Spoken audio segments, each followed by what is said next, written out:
Vikram?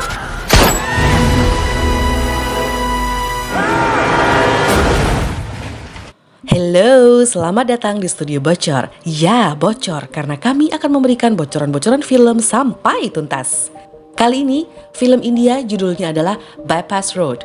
Aduh, sumprit guys, kalian tuh wajib nonton film ini sampai habis. Bikin ngos-ngosan karena banyak banget plot twistnya. Nggak bisa asal nebak deh di film ini. Para pemeran dari film ini adalah Neil Nitin Mukesh sebagai Vikram Kapoor, Ada Sharma sebagai Radhika, dan Rajit Kapoor sebagai Pratap Kapoor. Tapi tunggu dulu, sabar. Mau hai-hai dulu buat yang udah pada komen. Hai Studio Film 07, sukses juga ya buat kamu. Abis itu ada Mayanti anak Jambi. Lanjut juga ada akun yang namanya IP Suahira 33 Channel dari Timor Leste. Hai juga Ana Wardana, nonton terus ya. Nur Hasana dari Pontianak, hai. Putri Fariza, sukses juga buat kamu. Lalu ada Yulis Prastia, thank you. Lanjut, ada Awanis Putri di Jakarta. Sehat selalu juga ya. Safrina Desi dari Jogja. Abis itu salam kenal juga buat Fidelia Siemens Bello. Hai. Terus Kumala Asi dari Singapura. Aduh guys, ini masih banyak lagi yang belum disapa loh. Sabar ya, di next film, oke? Ntar kelamaan gak masuk cerita film lagi. Bisa hancur Mina lama-lama tinggal di kota. Yang pasti buat semuanya ya, marilah kemari merapat. Semoga semuanya rezekinya dilancarkan, sejahtera dan sentosa. Selalu terwujud apa yang mau diinginkan pokoknya. Apa yang dipengen diwujudin lah pokoknya ya. Selama itu positif, amin. Oke, kita mulai film yang berjudul Bypass Road. Jadi film ini mengisahkan tentang pria ya, tentang cowok yang namanya Vikram Kapoor. Vikram ini seorang desainer yang juga punya nama besar di industri fashion deh pokoknya. Dan dia kaya raya. Vikram tinggal barengan sama ayahnya, terus juga ibu tirinya Romila namanya, plus adik perempuannya bernama Nandini. Nah, di awal film ditunjukin adegan Vikram Kapoor lagi menghabiskan malam dengan modelnya yang bernama Sarah. Tapi entah ada keadaan darurat apa nih ya, Vikram Kapoor pokoknya kelihatan luka-luka, terus dia harus pergi dan ngebut, kayak ngejar sesuatu gitu. Nah, di dalam mobil dia tuh kayak sedikit lengah di pertengahan jalan. Lalu Vikram mendapat kecelakaan. Baru aja dia berusaha keluar dari mobilnya yang terbalik itu, malah tertabrak lagi. Astaga.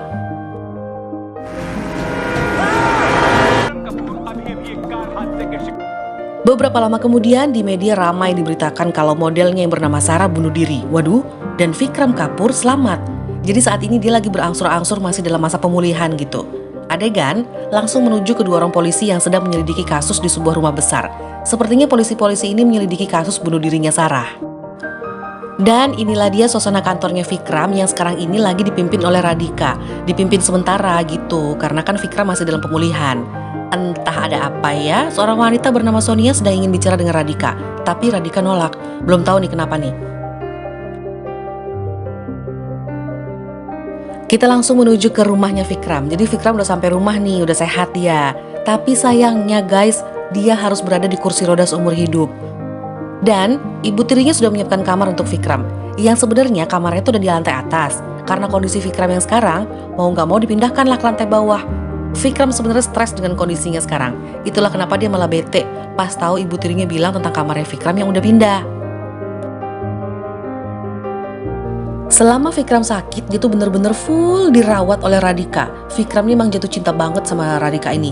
Mereka itu selalu bersama, dan Radhika juga selalu menemani dan menghiburnya selama di rumah sakit. Bahkan sampai sekarang. Nah, suatu malam nih ya, Vikram kan tidur nih ditemani adik perempuannya. Vikram memang sayang banget sama Nandini. Tiba-tiba semacam ada orang yang memantau Vikram dari luar. Ayahnya Vikram yang masuk ke kamar dan menggendong Nandini juga kayak sadar, kok kayak ada bayangan ya gitu. Tapi ya udah, dia kayaknya nggak bener-bener memperhatikan lah pokoknya. Keesokan harinya, Vikram dan Pratap menghadiri doa bersama meninggalnya Sarah. Dua pengusaha besar, ada Narang dan juga Pratap. Mereka sama-sama duduk berdua nih. Terus mereka berdua sama-sama menyayangkan kematian Sarah. Karena kebetulan Sarah ini adalah aset besar di perusahaan mereka. Di sini Vikram juga bertemu dengan polisi yang lagi menyelidiki kematiannya Sarah yang katanya bunuh diri.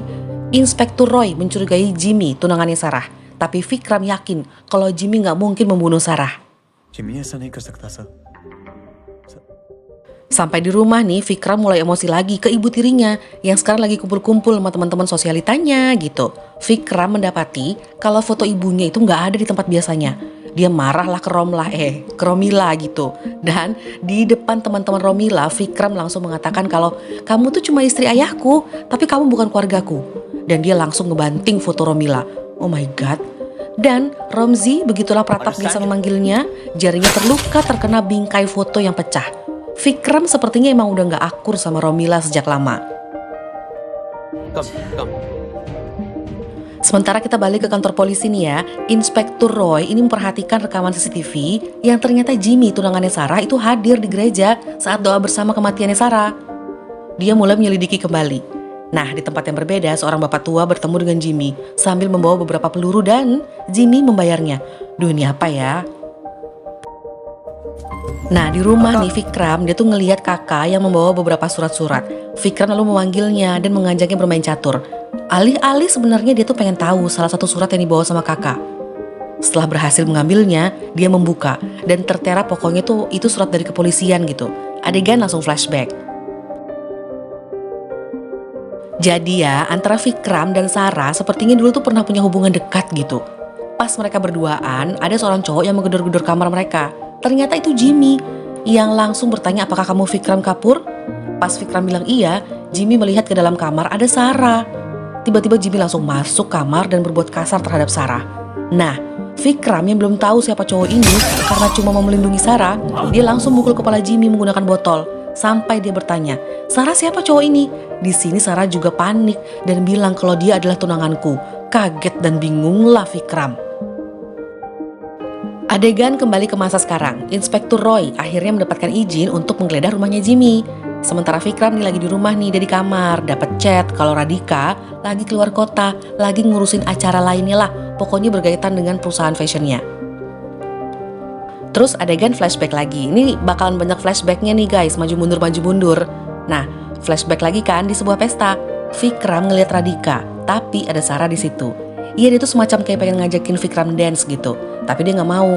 Dia si Vikram nih malah menghampiri Radhika gitu. Namanya juga naksir ya nggak? Di sini mereka bersenang-senang bersama. Baru aja hampir bisa membuat Radhika dekat dengan Vikram, tiba-tiba Sarah datang mendekati dan bilang kalau Vikram miliknya. Wih, kesel dong Vikram ini. Jelas-jelas mereka tuh cuma kayak teman-teman TTM gitu loh. Toh Sarah juga udah punya tunangan ya kan? Karena omongan Sarah tadi, Radhika malah pergi aja langsung dan dikejar oleh Vikram. Udah nih ya flashbacknya, kita balik ke rumahnya Jimmy nih, di mana para polisi lagi melakukan penggeledahan. Tiba-tiba ada Jimmy di sekitar rumah itu. Jimmy ini ngapain balik sih? Karena sinyalnya tertangkap oleh wifi, Inspektur Roy langsung menyergapnya. Ketahuan kalau Jimmy ada di situ gitu. Berhasil kan? Semua petugas yang ada di situ berusaha untuk menangkapnya karena Jimmy ini berhasil kabur. Dikejarlah sama semuanya gitu kan. Sampailah di sebuah rooftop. Hanya Jimmy dan Inspektur Roy. Roy mengatakan kalau udah tahu bahwa dalam kecelakaan Vikram adalah kamu kan Jimmy gitu. Bahkan kabarnya ada yang menjadi saksi bahwa Jimmy ada di samping mayatnya Sarah saat itu. Tapi guys, semacam disengaja Jimmy ini membuat dirinya kepleset dan jatuh. Waduh, ini Matilda atau enggak ya? Mati atau enggak ya?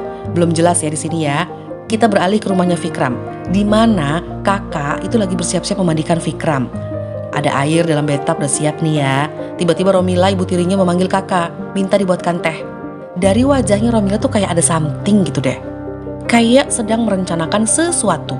Jadi nih ya guys, Vikram ini kan kayak ada di sebuah ayunan atau gantungan apalah ya namanya ya. Pokoknya berada di atasnya bathtub gitu. Tiba-tiba rantai gantungan itu mengendor gitu. Jadi kepala sampai perutnya Vikram tuh masuk ke bathtub yang udah penuh air. Jadi kayak tenggelam setengah gitu. Dia berusaha menyelamatkan dirinya. Susahnya kakinya kan belum bisa bergerak. Sementara kakak masih melayani Romila. Agak-agak mengandung jahat nih ibu tiri satu ini nih. Dia semacam mengulur waktunya kakak yang sudah harusnya memandikan Vikram. Dan ini dia, jadilah kakak terlambat masuk ke kamar mandi dan si Vikram sudah tak sadarkan diri di dalam bathtub. Aduh, untungnya Dr. Kamlesh segera datang dan masih bisa menyelamatkan. Dokter udah wanti-wanti nih ke Pratap ayahnya Vikram untuk harus lebih ketat menjaga Vikram karena saat ini dia masih rentan. Tapi kabar baiknya adalah dari USA nih, katanya para dokter udah datang, udah dikumpulin untuk bisa membantu menyembuhkan Vikram 100%. Wow. That's great news, Kamlesh. Di kamar, Vikram udah sadar, tapi masih harus pakai oksigen guys. Nah, ibu Romila mendekatinya. Ngomong gini dia, Vikram, apapun perbedaan yang kita miliki, jangan sampai ada yang terluka ya.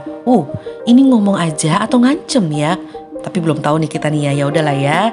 Nah, kita menuju ke Inspektur Roy yang sekarang lagi ngasih tahu ke pers kalau Jimmy berhasil melarikan diri. Dan ternyata dia masih berkeliaran di luar. Aduh, nih Jimmy alamat ngancem-ngancem Vikram deh nih. Besoknya, Vikram dan Pratap dipanggil Inspektur Roy ke kantor polisi. Roy bilang kalau peluru yang ditemukan di tubuhnya Sarah bukan berada dari pistol yang dipegang oleh Sarah. Wow, ini agak aneh. Intinya Sarah saat itu sebenarnya ditembak oleh orang lain yang membuat kesan seakan-akan Sarah bunuh diri. Di sini ada adegan flashback juga guys. Singkat ceritanya waktu itu, ceritanya nih ya, Sarah kan terus-terusan ngejar Vikram yang udah mau lepas dari Sarah nih. Vikram udah bilang kalau Jimmy, tunangannya Sarah, udah neror Vikram terus. Dan Vikram juga udah gak mau nerusin hubungannya sama Sarah.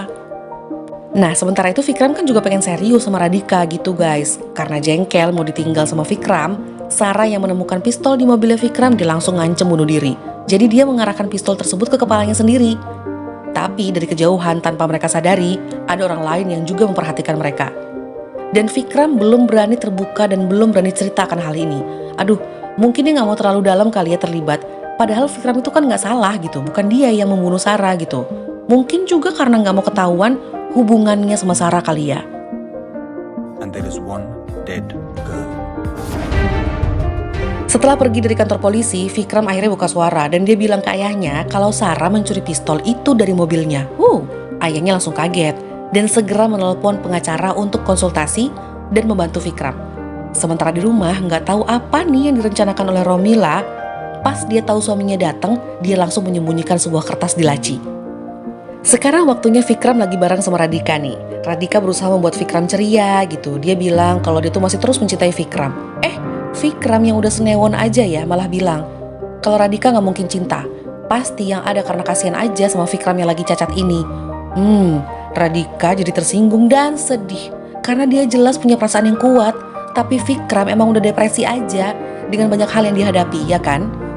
Sebelum Radhika pergi, dia masih berusaha bilang ke Vikram kalau Vikram itu masih punya masa depan yang panjang dan bagus. Tapi Vikram aja yang gak mau lihat. Dan Radhika juga sedih ngeliat kayak gini.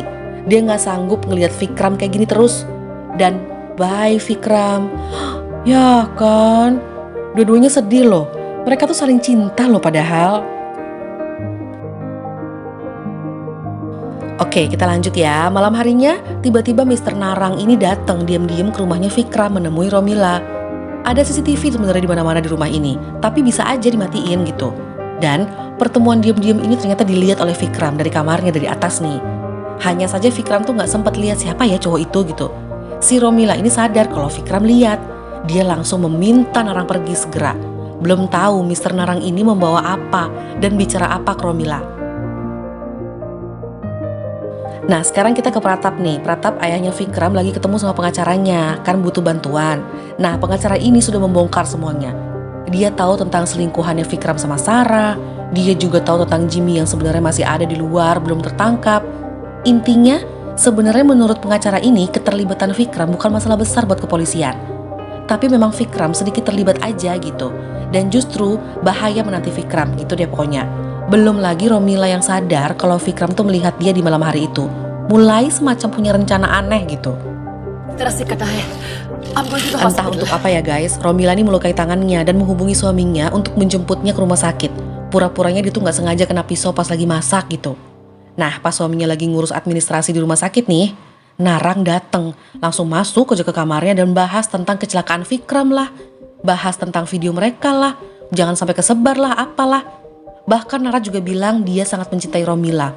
Tapi karena Romila ini sekarang udah kaya raya, sudah terlihat berubah katanya gitu. Waduh, ini video apa ya yang mereka punya guys? Yang bikin penasaran, si Narang ini pakai bilang kalau dia melakukan banyak hal karena sudah mencintai Romila. Wow, belum dibongkar dia sudah melakukan apa aja. Besoknya nih, Pratap, Romila, dan juga Nandini pergi jalan-jalan nih pakai botnya mereka sendiri. Di pertengahan jalan, botnya itu agak ngadat. Romila dengan tenang dia chat Nangra untuk meninggalkan Mumbai. Nah, botnya ngadat ini kira-kira direncanakan oleh Romila atau enggak belum tahu ya. Ini masih banyak teka-teki yang masih belum kebongkar loh. Sementara itu di rumahnya si Vikram, dia lagi sendiri bersama kakak. Tapi tanpa mereka sadari, Jimmy sudah mengendap-endap masuk rumah ini. Waduh, dan dia bawa senjata. Nah, di kamar dari CCTV, Vikram ngeliat ada yang datang. Dia berusaha menghubungi security tapi nggak bisa. Mau telepon seseorang nggak aktif nomornya. Dengan kursi rodanya dia berusaha keluar dari kamar. Tapi handphonenya malah ketinggalan. Aduh, kok ada-ada aja adegan yang bikin gregetan ya. Nah, di lantai bawah Vikram udah denger ada yang jatuh gitu. Tanpa dia tahu, si kakak udah dicelakai. Masalahnya pas kakak diserang orang tersebut menggunakan topeng. Jadi nggak kelihatan ini Jimmy atau Narang gitu loh. Karena dua orang ini kan sama-sama pengen nyerang Vikram. Tapi yang jelas dia tahu betul tentang rumah ini dan letak ruang CCTV. Pas Vikram udah sadar, oh ada yang terjadi nih di rumahnya nih. Ada yang gak beres, dia berusaha mencari sesuatu di laci. Malah menemukan fotonya Romila dan Narang. Adegan flashback lagi. Duh, pas lagi kayak begini sempet-sempetnya ada adegan flashback. Pokoknya nih beberapa waktu lalu ya di acara fashion parade-nya produk Vikram dengan modelnya adalah Sarah. Saat itu lighting yang ada itu kayak salah pasang gitu dan jatuh ke stage. Hampir aja mencelakai Sarah yang lagi show. Vikram berhasil menyelamatkannya. Usut punya usut ternyata Narang yang merencanakan. Karena kesel Vikram menggunakan Sarah untuk mencuri idenya.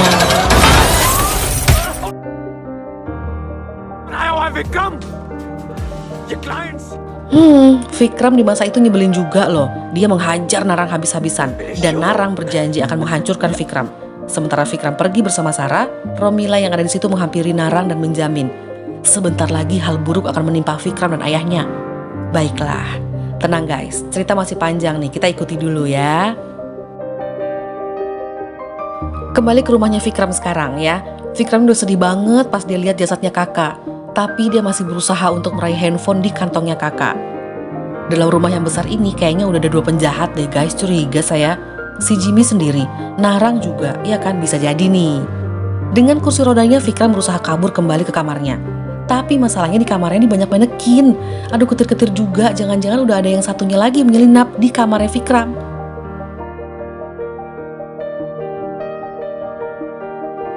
Vikram akhirnya punya ide nih untuk membakar orang bertopeng tersebut. Nah, pas ada momen orang itu ada di depannya Vikram dan akan menusuknya, Vikram langsung mengerahkan gas dan korek dan membakarnya. Berhasil. Tapi dengan kondisi kebakaran, orang itu masih terus berusaha mengejar Vikram dan dia berusaha menjatuhkan diri ke dalam kolam. Aduh, masih bisa hidup deh nih orang. Vikram juga berusaha keluar dari rumah ya, tapi susah banget menjangkau kunci itu pintu rumahnya gitu. Aduh, si topeng ini masih pingsan sepertinya di kolam. Vikram memanfaatkan waktu nih. Dia naik ke tangga dengan manual sambil ngesot gitu. Aduh, bikin tegang yang gini-gini nih. Dia berusaha meraih sebuah besi untuk membuka kunci pintu yang dia nggak bisa raih tadi. Tahu-tahu manusia bertopeng ini udah bangkit aja dan menarik kakinya, mengikat kain putih di lehernya Vikram. Tapi Vikram masih sempat ikat kain itu juga di kaki orang tersebut. Malah manusia bertopeng ini yang kesangkut sendiri. Ini gimana sih? Vikram pakai manggil dia Narang loh. Padahal belum tentu itu Narangnya kan. Pas orang itu bergelantungan, Vikram berhasil membuka pintu dan meraih kunci mobilnya. Adegan flashback lagi. Nah, flashback lagi kan. Pas Sarah mengancam bunuh diri di depannya Vikram dengan membawa pistol Pratap tuh. Di sini ternyata Sarah tuh pingsan dan dibawa masuk ke mobil oleh Vikram. Di basement parkiran tuh ternyata ada Narang dalam sebuah mobil yang ngelihat kejadian ini. Dia ngikutin Vikram kemana membawa Sarah. Pas Sarah udah di dalam ruangan, ternyata ada Jimmy juga di sana. Jimmy langsung marah. Dia mengira Vikram membunuhnya. Vikram gak sempat menjelaskan. Jimmy udah langsung main pukul aja gitu. Wow, ini kayaknya teka-teki mulai kebongkar guys.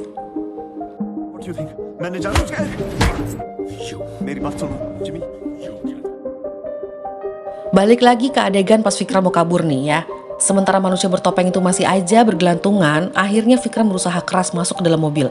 Dia menggunakan apa aja yang ada di dalam mobil untuk membantunya menginjak gas dan juga rem. Walaupun si bertopeng ini menghadang dan ditabrak aja udah sama Vikram gitu, masih aja dia bisa menyergap dan memecahkan kaca mobil Vikram. Sementara di luar pintu gerbang ada Radhika lagi nih. Aigo, Radhika pas datang di waktu yang tidak tepat. Vikram yang berusaha melepaskan diri dari cengkraman orang tersebut akhirnya bisa membuatnya jatuh dan topengnya mencelat. Aduh apa ya, topengnya tuh kebuka dan terlempar gitu. Radhika menerobos juga masuk ke dalam dan membantu Vikram. Tapi malah dibawain kursi roda dan membantunya masuk ke rumah lagi. Lah gimana sih? Kita beralih dulu yuk bentar ke Pak Roy. Ternyata dia tuh dapat laporan di mana Jimmy berada. Aduh, saya kira mau ke rumahnya Vikram. Nah, di sana Pak Roy ini setelah memukul saksi akhirnya mau ngasih tahu di mana Jimmy berada. Pas Jimmy ketangkep, gini nih guys cerita aslinya. Jadi pas hari di mana Sarah ngancem bunuh diri itu, di situ kan ada Narang yang sembunyi dalam mobil tuh. Jimmy ini dapat telepon dari Narang yang bilang kalau Vikram membunuh Sarah. Jimmy langsung datang dan memukul Vikram. Tapi Jimmy kaget pas lihat Sarah ternyata masih hidup, karena tadinya dia tuh cuma pingsan. Lalu Sarah yang udah sadar nih malah nodongin pistol ke Jimmy, karena dia nggak mau lagi dia jadian sama Jimmy yang udah sering kasar ke Sarah. Di sini Vikram dan Jimmy sama-sama berusaha menenangkan Sarah yang lagi kalap bawa pistol. Tanpa mereka tahu juga di situ ada Narang yang lagi ngintip. Singkatnya Sarah tuh minta Jimmy ninggalin dia. Udah nih, Vikram juga ngerayu Sarah untuk balikan dan kasih kesempatan ke Jimmy. Mereka lalu pergi meninggalkan Sarah sendirian. Lalu beberapa saat kemudian Jimmy tuh dapat telepon, dapat kabar kalau Vikram kecelakaan. Nah, dia langsung segera balik ke apartemennya Sarah, mau ngasih tahu gitu kalau Vikram kecelakaan. Nah, pas sudah mulai deket sama kamarnya Sarah, dia dengar ketembakan. Waduh, dia panik dong. Dia yakin kalau jangan-jangan Sarah nih bunuh diri nih gitu. Pas Jimmy sampai di sampingnya Sarah, ada petugas apartemen juga ngeliat Jimmy. Jadilah Jimmy tersangka guys. Itulah kenapa Jimmy kabur sana-sini. Dia tahu kalau dia tuh bakal tertuduh. Inspektur Roy mulai sadar nih ternyata apa yang dia pikirkan salah selama ini. Kalau pelaku sebenarnya adalah Narang. Dan bener dong, di rumah Vikram Narang yang topengnya udah kebuka dipakai lagi nih, masuk ke dalam rumah. Cerobohnya nih, kesel deh ah. Radika yang coba menyelamatkan Vikram malah lupa tutup pintu. Ya jelas masuklah Narang dengan mudah. Radika dicelakai dulu. Lalu sekarang dengan mudah mendekati Vikram yang udah jatuh dari kursi roda. Polisi mulai berangkat ke rumah Vikram. Saat Vikram udah dibanting sana-sini, inspektur mulai masuk ke rumah nih. Dan dengan segera menembak manusia bertopeng ini dengan cepat.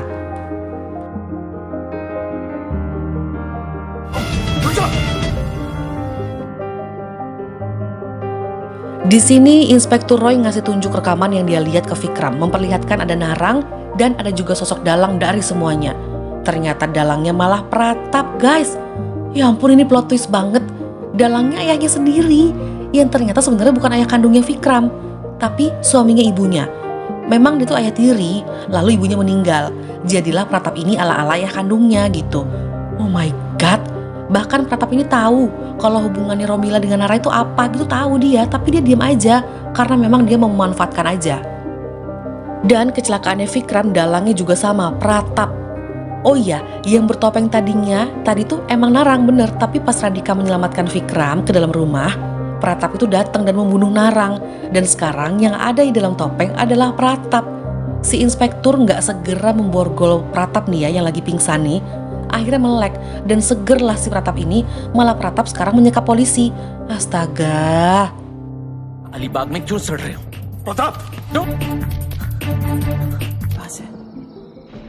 Lalu dia bilang nih, si Pratap ini bilang ke Vikram kalau pas malam hari dia kecelakaan itu, Sarah tiba-tiba telepon dan bilang kalau pistolnya dibawa dia.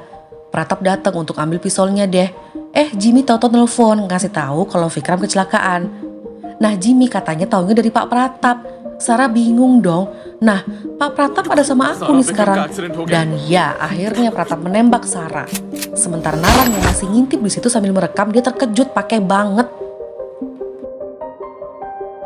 Sekarang gimana caranya nih ya Vikram selamat? Sementara Pak Roy kan juga udah didekap erat gitu sama si Pratap ya kan? Pak Roy ngeliat ada pistol jatuh di bawah lemari pas di dekat tangannya Vikram. Dia ngasih kode. Vikram berhasil menggapai pistol tersebut. Dan dengan sangat terpaksa dia menembak tepat di kepala orang yang sudah dia sayangi dan orang yang dia anggap ayahnya sendiri. Kemudian mereka selamat. Romila juga ditangkap oleh polisi. Jadi sebenarnya Romila ini emang agak-agak licik, tapi dia tuh nggak bisa apa-apa juga gitu loh. Dan penembakan Vikram ke Pratap dianggap kasus pembelaan diri oleh inspektur. Aman guys. Vikram bersama Nandini dan Radika hidup bersama. Di dalam kamar, Vikram yang terlihat lelah, luka-luka dan juga sedih. Tiba-tiba wajahnya pelan-pelan berubah dan tersenyum. Lalu dia berdiri dan berjalan. Apalagi nih guys, plot twist berganda ini namanya. Ternyata sebagian dari kejadian ini adalah rencana Vikram sendiri Ya ampun, ternyata teka-tekinya belum selesai. Jadi pas Vikram udah jauh-jauh hari nih, jauh-jauh hari banget pas dia masih di rumah sakit, Vikram ini denger obrolannya kakak ke Pratap yang dia gak terima. Kalau Pratap gini terus, intinya dia tuh tahu Pratap lah yang membunuh ibunya Vikram. Wow, Vikram kan denger nih, kaget lah dia. Dia langsung ngajak dokter untuk kong kali kong nih. Vikram yang udah jelas sembuh total, dan ternyata dia tuh bisa jalan, dia pura-pura lumpuh. Lalu dia juga kerjasama sama Jimmy, membongkar kebusukan Pratap. Karena Vikram juga marah dan sedih pas tahu Pratap menembak mati Sarah. Jadi rencana Vikram permainannya itu adalah Jimmy tuh harus pura-pura jadi tersangka lebih dulu. Pura-pura kabur lah, pura-pura jadi penjahat untuk bisa menyelimurkan Inspektur Roy. Supaya fokus cari Jimmy dulu. Dan semuanya deh ya, sampai Vikram yang pura-pura tenggelam di bathtub itu tuh rencananya Vikram sendiri. Vikram juga yang minta dokter bilang ke Pratap bahwa akan bisa sembuh total. Itu ternyata gunanya untuk memancing Pratap seperti menunjukkan aksinya ingin membunuh Vikram. Karena kalau pas tahu Vikram mau sembuh, dia kan langsung cepet-cepet menunjukkan aksinya gitu. Vikram ini bener-bener merancang semuanya dengan detail dan matang. Pokoknya sampai goalnya adalah Vikram bisa menembak Pratap dan dianggap sebagai kasus pembelaan diri oleh polisi. Itu juga direncanain. Ya Allah, pokoknya semuanya detail direncanain guys. Vikram dan Jimmy berhasil melaksanakan rencana mereka dengan baik. Oh, astaga. Dan sih, mereka berhasil. Aduh, gimana menurut kalian guys? Film ini mengandung banyak plot twist. Nonton deh ya, Bypass Road. Saya sendiri sampai ngos-ngosan lo ngikutinnya. Pokoknya tuh kayak yang, hah? Ternyata gini? Hah? Ternyata gitu? Gitu deh pokoknya filmnya. Ya udahlah ya, udahan ngos-ngosannya. Thank you udah nonton dan dengerin. Intinya apa? Wajib tungguin bocoran film berikutnya. Stay healthy. Dah.